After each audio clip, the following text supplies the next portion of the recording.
Good morning, Knicks Nation. Today is Friday, 29th day of December 2023. It's the last Friday of the Gregorian calendar year 2023. Happy Friday.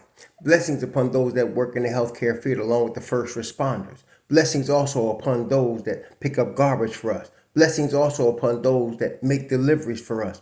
Double blessings on the men and women out here helping to rescue, deliver, and recover teenagers and children who are the victims of child molestation and pedophilia. People also victims of prostitution, child prostitution, pornography, child pornography, human trafficking, sex slavery. Double curses on the perpetrators of all these things.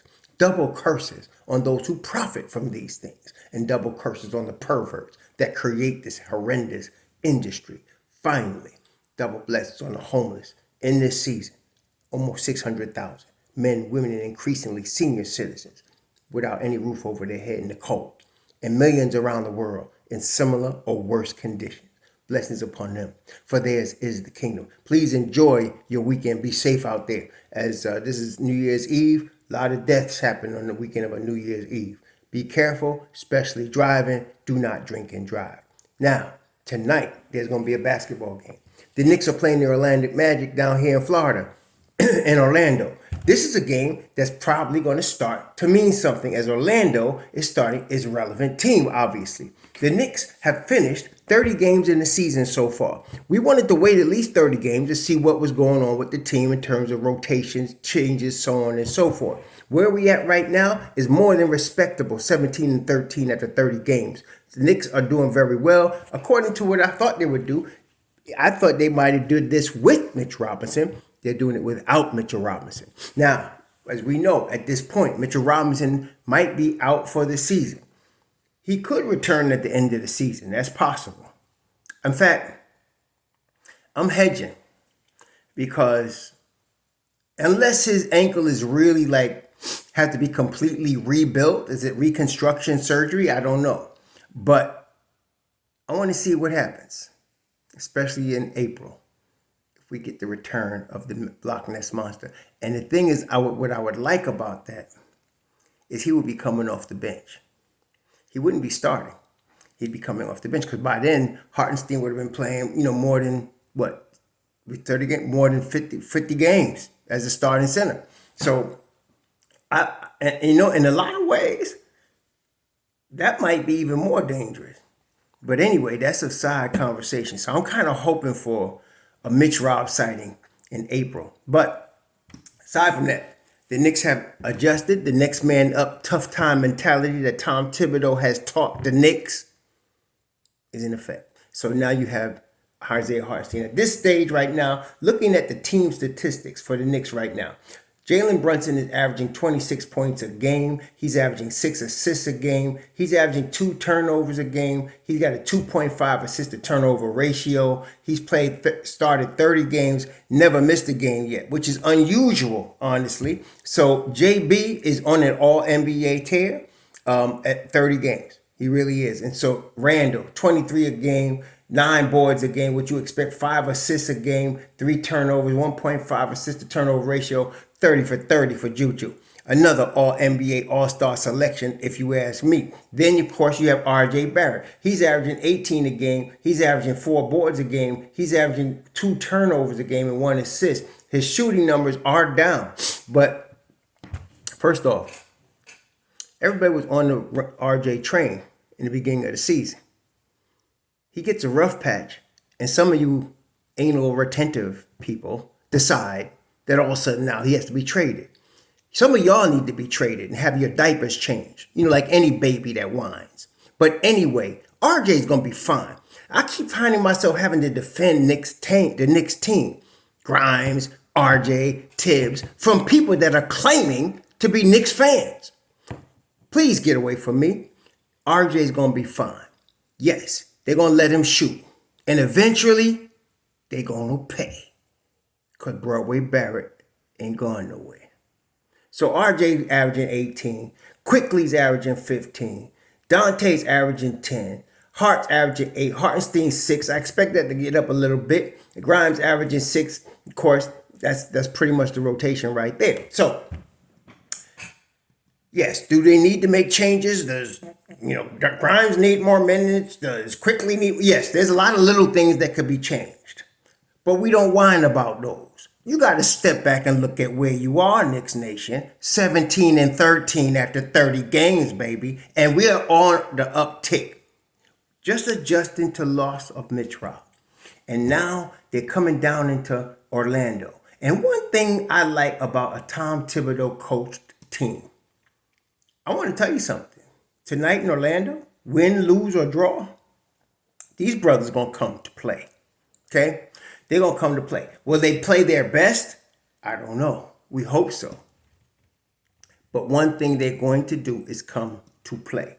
And they're not going to underestimate Orlando, who's above them in the playoff picture right now. Orlando right now sits in the fifth seed, or maybe the fourth seed, the fifth seed at least. Let me just take a look here. They sit right now, and it's a full game ahead of the Knicks. Right now, the Orlando Magic are 18-12, and they are the half game out of the fourth seed, and they're in the fifth seed. A win tonight by New York would tie them with Orlando.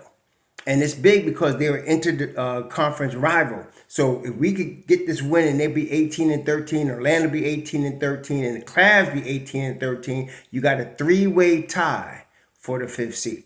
Okay, and it's like I said, it's going to continue like this all season long. I'm expecting Orlando to start to fade a little bit, to be quite honest with you, because they're coming into the heat of their schedule. Okay, the Knicks went through the heat of their schedule early, and they're still going to be dealing with the remnants of that, in January. But Orlando is just now getting to, they're going to get their whole set of back-to-backs, their whole set of road games and all of that. They're going to get all that for them now. It's their turn. Knicks had their turn, it's their turn. So the Knicks they're playing the Knicks tonight.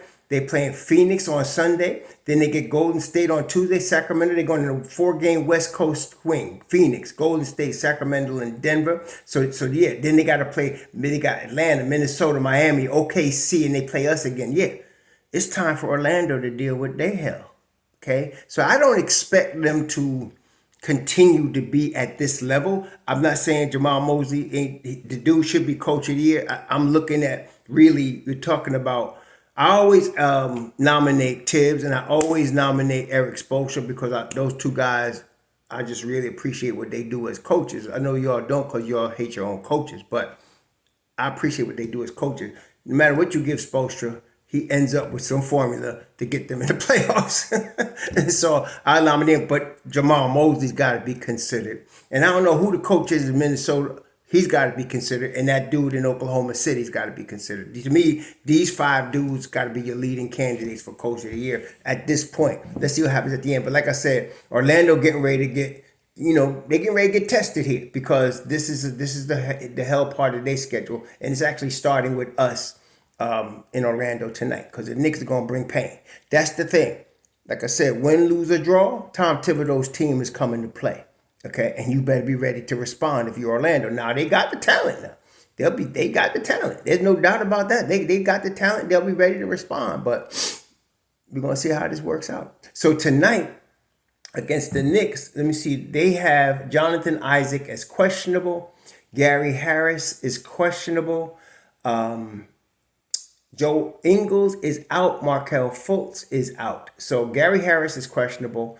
Jonathan Isaac is questionable with the hammy. So we'll see how that works out. It doesn't look like it's too bad for them. They're pretty deep. I mean, Jalen Suggs is starting. Anthony Black is really a revelation at guard. He plays point guard. He's a big point guard out of Arkansas. But he really, at 6'7", he really is a heady player. And he's to me, him and the kid that's playing for Miami, the kid that's playing for Miami, Javier Vasquez, whatever, that boy could play too. Both of these kids are revelations for their teams this year, and to me, among the leading candidates for Rookie of the Year.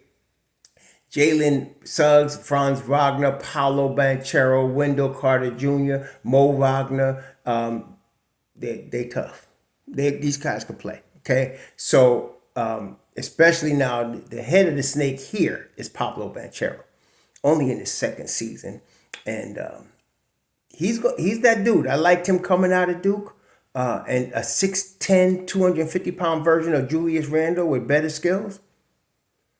Yeah. And Juke gets up to play against him. But if you look at Ju standing next to him, he made Ju look little. And Ju's a big dude. Paolo's all that. So here come the Orlando Magic. So the Knicks coming into town, I actually give them a better chance of beating Orlando than I did them beating OKC. Yeah, just different matchups, different situations. For the Knicks tonight, as far as injuries, as far as I know, it's only Mitchell Robinson at this point. It's only Mitch Rob. Jericho is still out. Jericho and Mitch Rob. That's the only ones that's out. So you're going to see Hartenstein starting. You're going to see Taj Gibson, and you're going to see Julius Randle play some five. And then, of course, we got our normal contingent: JB, Devo, RJ, Josh, Quentin, Quick. You got our usual contingent, and these guys are going to come ready to play. So it's going to be a game. It's going to be a dogfight. I'm going to see the replay tomorrow. It's part of a back-to-back, but we ain't worried about the second half of that right now. We just dealing with Orlando tonight. And so let's get this W. Let's get to 18-13, and then let's play it from there. So now we're at 30 games. Halfway point of the season is 11 more games. So you have 41 games then. So you're going to, probably by the end of January, we'll get a good sense of where the Knicks are at the halfway point. But I like the way we are with all that has happened at 17-13. We're really doing very well. There's going to be some babies out here whining, "These games we could have won." Yeah, of course. But we're 17-13. That's where we're at. The record tells you what you are. 17-13. We're actually officially the 7th seed in the East right now. Like I said, a half game ahead of the 6th seed, behind the 6th seed, and a game behind Orlando in the 5th seed. And all that can change with a win tonight. So let's get it going. Y'all be safe. Please be safe out here. Again, New Year's Eve is one of those things people, people drive drunk. I know people say, don't drive drunk. But people don't drive drunk because they don't know the law. They jump in their car and drive drunk because they want to. And so be careful out here. I myself, I'm staying home. Me and my wife stay home. We don't involve all that. We can watch everything from our home living room and chill.